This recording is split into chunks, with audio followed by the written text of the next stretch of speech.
Hey everybody, welcome to EmpireCV.tv. We're here today to show you a few things. One of them is... Really an evil man. How so? Galactic Guardians are back, everybody. We got bricks and we got individual boosters and super boosters. So we got more we didn't think we were going to. So those are in. We have a full stock of Walking Dead trades. The only one we were missing was 4. It is finally back in. We've got a good stock of 4, so if you got up through 3 and you need it, it's here. If you haven't started Walking Dead and you want to jump in, trades are great. This is a better way. You're going to spend more money buying all the individual trades than buying the omnibus. You can get the first 49 issues for only $60, which will save you a lot of money over time. It's just one big initial investment, but well worth it. Plus, once you start plowing through those, you're going to go through this quick. So, a couple things to talk about, as always, in the beginning. The first would be this weekend. We have the Sac City Rollers. We're going to be going over there on the 19th. We're going to be meeting up with some people at 6:30 for the 6:30 show. Going to get over there a little after 5. If you guys want to come down and join us, look up Sac City Rollers, and it will give you all the information. It's roller derby at its finest, local here in Sacramento. This Saturday the 19th, it starts at 6:30. The other event we're going to do is the weekend following that is Mini Comics Day, even, in case you want to look it up. It is a day where you come in from 11 to 8, we sit down, and we actually just create a mini comic. You have 9 hours to create 8 pages of a mini comic. You don't have to spend the whole time here. It's really a personal goal. Come on down, be creative, get in a good environment with a lot of good people working on a project, get away from the video games, get away from the TV, just come on down and create. So that, was there something else? I thought there was. Oh, Sac City Rollers, thank you. This Sunday the 19th, we are closing early because I'm going to be there a little after 5. We're closing at 5:45. I'm sorry, we'll be there a little after 6. We're closing at 5:45 on Saturday the 19th, so I can go see the Sac City Rollers. Now on to comic books, which is why you guys are here. Good thing I have a mic on. Saga number 3 is out. Vaughn has not disappointed so far, and he's on schedule, which is really, really good. Number 3 picks up where number 2 left off. Our heroes, the 2 new parents with their brand new baby, are making their way through the haunted forest, trying to get to a shuttle to get off planet, get away from each of their respective people's armies. And at the end of the last issue, they were confronted by the ghosts. And as you can see on the cover of this one, there is a ghost that has been ripped in half, essentially, and its guts are hanging out. So Vaughn has been great on that. Number 3 comes out this week.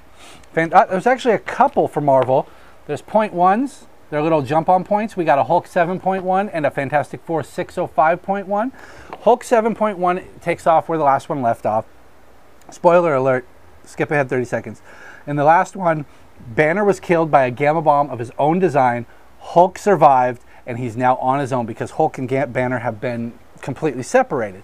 This one picks up where it left off with Von Doom, the female Von Doom, and Hulk talking, figuring out where he's going to go, what he's going to do now. Hulk, there's a great little montage in here where it's Hulk kind of traveling the world and what Hulk would do on a walkabout. And then the big part is that him and Betty get into it. Betty hears that Banner's dead, confronts Hulk on it, and we're talking Red Hulk Betty. And too many B's and G's, I'm mixing them all up. Red Hulk Betty finds out that Banner is dead, confronts Hulk about it, and they obviously get into it because since they're 2 separate people, who is she in love with, Hulk or Banner? And they actually get into that with this one.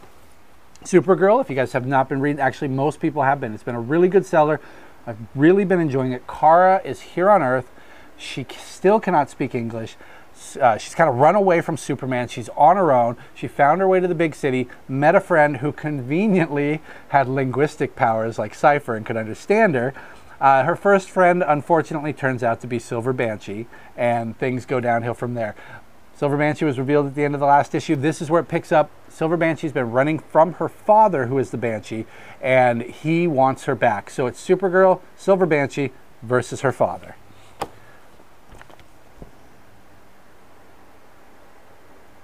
Legion of Superheroes. Enough said. Read it. Good stuff. You got 3 books. All these people hating on the Legion. 3 books. Can't go wrong. There is a lot to it, though. If you guys you got to start at 1. You can't jump in. There's a lot of characters and there's a lot to pick up. But if you invest the time and you give it a shot, you'll get a lot out of this book. Got some B.P.R.D. It's been selling really hot lately. I've been really impressed with the Extreme Studio stuff. Glory and Prophet have been great. Glorious especially. I think that actually stands out above Prophet, and I thought it was going to be the other way around. We've got the Alpha Lanterns after John's. If you guys read the ones where he was captured, one of the Lanterns was going to speak, was going to betray the Corps. What did Johns do? Snapped his neck without a second thought, because that's the kind of man that Johns is. Johns is a writer. John Stewart. Let's rewind that. John Stewart killed a man in cold blood to protect the Corps. The Alpha Lanterns are after him. It's still a shame that Boudica got turned into a lantern, but what are you gonna do? All right, everybody. Justice League tomorrow. Oh, Night of the Owls. There's a ton of Night of the Owls this week. Nightwing. You got Birds of Prey. You got Catwoman. And I don't read Red Hood, so it's not in my pile. You got Wonder Woman, going good. You got Winter Soldier. Oh, here's the last thing we need to talk about. Everybody needs to know what's coming out for this one as well, because Night of the Owls is obviously big. On the other side, AVX, we got round 2. If you guys read AVX #1 that pitted Submariner against the Thing, it was the biggest pile that I've seen in a while, because Thing won against the Submariner underwater. This is where we get round 2. Submariner's not down, and I don't like Thing in the white undies. Doesn't that look like, no, it just doesn't look good. AVX 2, here's the one. This cover has been used so often lately, I almost feel like it's old. #4 is out this week. We got reorders in #3. I know a bunch of you need it. I'm gonna pop it in your saver. Anybody else who needs it, call me, email me, I'll put it there. Got a cool Simonson cover on the Avengers there. That's going to be really, really nice. And there's some X Factor. If you guys haven't been reading that crossover with Thor, it's been fun. All the writers from both issues are on it. Fury, Garth Ennis. #1 still available.